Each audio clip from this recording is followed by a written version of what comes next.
Fue amor de numerosos actores célebres de la época dorada, reconocido por su bisexualidad sin tapujos. Tal vez lo has visto sin detenerte a reflexionar, en una noche de insomnio, cuando un canal antiguo repite clásicos en blanco y negro. Tú, con los párpados cansados, de pronto lo distingues. No era el galán impecable que besaba a la protagonista ni el cowboy que cabalgaba hacia el ocaso. Ningún director exigía más. Bastaba con que apareciera para que los focos lo iluminaran al instante, con esa sonrisa cincelada a la perfección, el andar sigiloso de un depredador y una mirada capaz de hendir un diamante. Robaba la atención sin esfuerzo, y si apartabas la vista, te perdías algo único. Yo mismo lo vi domar el caos y convertirlo en danza. Pintaba a los antagonistas con tonalidades vibrantes, infundiéndoles un alma salvaje. Y créeme, tras las cámaras, su existencia era tan audaz, enmarañada y polémica como cualquier guión escrito para él. Hoy revelaremos una trama que ni la imaginación más febril de Hollywood habría concebido: gloria efímera, amores clandestinos, pasiones bajo la luna y secretos sepultados por temor a un escándalo que lo arrasara todo. Esto trasciende el arte de actuar. Hablamos de un hombre que, sin proponérselo, se convirtió en el latido secreto de la edad dorada del cine mexicano. Bienvenidos a Relatos Oscuros. Aquí, las historias no se cuentan, se desentierran. Si les gusta lo inexplicable, suscríbanse y no olviden activar la campanita. Así no se perderán de lo que viene. Quédate aquí. Empezamos. Pero antes, no olvides dejarnos un like para mantener viva la memoria de nuestras leyendas.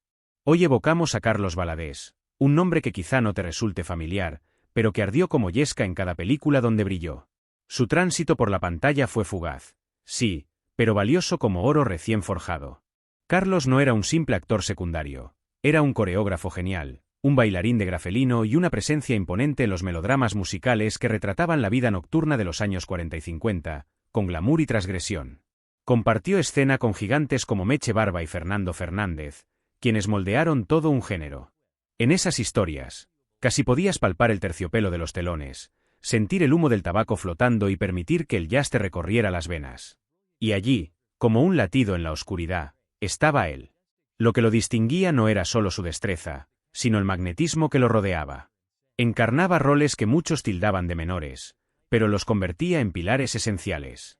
Su porte, la sofisticación de un artista experimentado y un poder silencioso que electrizaba a quien osaba ignorarlo. Sus contribuciones, a veces sutiles, eran el cemento que sostenía filmes enteros. Si alguna vez una trama de cabaret te estremeció y sentiste que la sombra tenía pulso, era porque Carlos la animaba con su ardor. Valadés vino al mundo en la Ciudad de México el 30 de junio de 1917, en un barrio donde se mezclaban el arte, la pobreza y el traqueteo de los tranvías. Su acta de nacimiento guardaba un vacío desgarrador. El nombre del padre estaba en blanco. Esa omisión no fue solo un espacio sin tinta, fue la primera sombra que lo acompañaría siempre. Sin fortunas ni mentores, el niño llegó con un cuerpo ávido de movimiento y un alma que se resistía a ser quebrantada por la adversidad. Su niñez fue un sendero de espinas, madre soltera, privaciones por doquier y callejuelas donde sobrevivir era la lección más dura.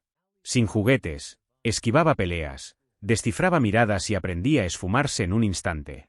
Halló refugio en las melodías que escapaban de radios destartalados y en los espectáculos callejeros de los barrios obreros. Allí, sobre tablados endebles y bajo luces prestadas, descubrió su magia, transmutar el dolor en ovaciones. El baile fue su escudo, los cabarets y teatros ahumados, su academia y santuario. Cada noche, mientras una orquesta lanzaba un mambo o un danzón, Carlos aprendía a dominar la penumbra y a conquistar el escenario sin pedir permiso. No tuvo un padre que lo guiara, pero llevaba el ritmo en la sangre, no disfrutó de lujos, pero su instinto colmaba cualquier espacio. Así nació un mito, no de facciones pulidas, sino de heridas transformadas en arte. Por eso entendía al villano, sabía lo que era brillar desde los márgenes, exigiendo respeto a fuerza de talento. Su pasión lo llevó a los salones donde se gestaban futuras estrellas. Entre copas que chocaban y plumas que danzaban, pulió sus primeras rutinas. Los escenarios donde Tongolele o Mapi Cortés encendían sueños fueron también su escuela. Y el cine, tarde o temprano, lo miraría de frente. En 1941, con apenas 24 años, debutó como bailarín en la cinta estadounidense Fiesta. Con atuendo folclórico y movimientos precisos, captó la mirada de un público que aún no sabía pronunciar su nombre. En pantalla, lo acompañaban un joven Jorge Negrete y la deslumbrante Armida. Carlos no era protagónico, pero allí quedó sembrada su chispa. Desde ese momento, inició una filmografía breve pero incandescente. Cada aparición era puro fulgor. Si alguna vez viste a un antagonista deslizarse con una sonrisa letal y un sombrero inclinado, quizá estabas ante Valadés. Él no actuaba la maldad, la exhalaba. Cuando un guión requería un canalla elegante, sin moral y fascinante, los productores repetían su nombre como un conjuro. Era pariente artístico de Rodolfo Acosta en el arte oscuro, pero su estilo era único, una mezcla de Humphrey Bogart con picardía mexicana. Bastaba su presencia para que el aire se volviera espeso. Con 1,80 de estatura y trajes impecables, su silueta podía ser deseo o amenaza. En la pista de baile, el efecto se duplicaba, cada músculo narraba una seducción, cada giro exigía respeto. Antes de que el celuloide lo atrapase, ya era un coreógrafo temido e idolatrado. Miles de pasos que incendiarían revistas y cabarets surgieron de su mente obsesiva. Las rumberas más ardientes le debieron rutinas inmortales. Su salto al cine era solo cuestión de tiempo. En 1949, aterrizó en Amor de la calle, dirigida por el genial Alejandro Galindo. La cruda historia del barrio enfrentó a la magnética Meche Barba con el rudo Fernando Fernández. Allí, Valadés fue el antagonista perfumado, pulcro y afilado, papel que repetiría en la secuela, Amor vendido. Nuevamente chocó con el fuego de Meche, y nuevamente eclipsó a todos. Esas dos películas reunieron a figuras destinadas a tallar la cultura mexicana, desde Meche hasta los Panchitos, aquellos tres niños que el futuro consagraría como los hermanos Castro. Describir aquel set es narrar un cruce de relámpagos, talento desbordado y egos que colisionaban como trenes. Imaginen esas historias sin sus villanos refinados y peligrosos. Imposible.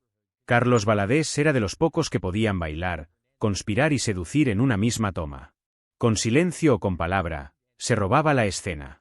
En agosto de 1951, los hermanos Rodríguez estrenaron la comedia musical Baílame, Rey. Compartió créditos con el cómico Adalberto Martínez Resortes y la dulce Silvia Derbez. Pero no se confundan, el magnetismo que tensaba al público era ese villano soberbio que Carlos encarnó con deleite. Si las cámaras hubieran filmado también los pasillos, hoy tendríamos un documental de intrigas, celos, contratos envenenados y besos furtivos entre bambalinas. Valadés no nació para la pureza del héroe. Su combustible era la penumbra. Quería conflicto, quería cicatrices visibles en pantalla. En A toda máquina, la comedia que enfrentó a los titanes Pedro Infante y Luis Aguilar, el actor se enfundó otro traje de rival, Tarsicio, experto en avivar los celos de Luis y seducir a la bella Guillermina. Carlos interpretó la picardía con tanta naturalidad que muchos murmuraron que no era solo actuación. Los rumores cuentan que, fuera de cámara, Carlos y Pedro chocaron como toros bravos. El detonante, Valadés exigió más tomas íntimas con Aurora Segura, a quien Pedro cortejaba en la vida real. La tensión estalló. Se habló de puños alzados y camerinos destrozados. Nada de eso llegó a la prensa. El estudio lo sepultó para proteger a su mina de oro. Años después, investigaciones revelaron un ángulo más escandaloso. Carlos era bisexual. En un Hollywood ranchero que castigaba la diferencia, él vivió sus deseos al borde del abismo. Entre pasillos, corrían suspiros y ardores. Su romance con Ernesto Alonso, el señor telenovela, ardió por 2 años y terminó en drama. Versiones apuntan a un empujón de Valadés que mandó a Ernesto rodando por una escalera. El productor acabó hospitalizado. Los periódicos callaron. Carlos Navarro cayó rendido a sus pies. Se dice que le cedió gran parte de su fortuna y, aun así, fue abandonado cuando Carlos se enamoró de la enigmática Emilia Guiú. Navarro se sumió en la melancolía y jamás recuperó su fulgor. Hubo amores fugaces con José Torbay y Carlos Riquelme, fogonazos que dejaban cicatrices. Pero el idilio que sacudió las columnas de chismes fue el que vivió con Víctor Manuel Mendoza. Juntos huyeron a Nueva York, soñando con un matrimonio imposible para la época. Todo estalló cuando Mendoza lo descubrió en la cama con una mujer. La versión más cruda asegura que intentó matarlo, y la policía intervino.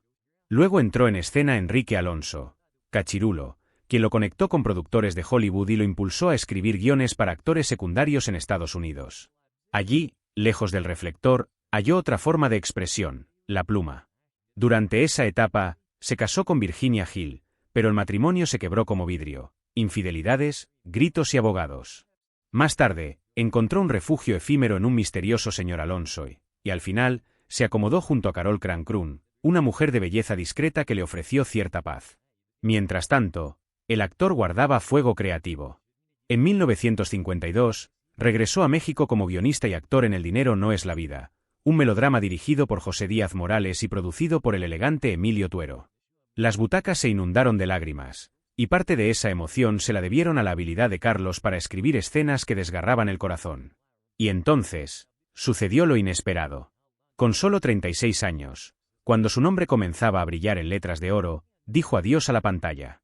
Nadie lo entendió. No fue el fracaso lo que lo expulsó, sino un impulso de reinvención.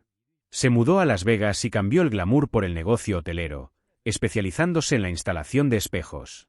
Allí amasó fortuna. Imagínenlo, el villano del cabaret, ahora vestido de overol, pegando cristales que reflejaban luces de neón. Paradojas que solo Carlos se atrevía a vivir. Su despedida definitiva del cine llegó en 1953 con La última ronda.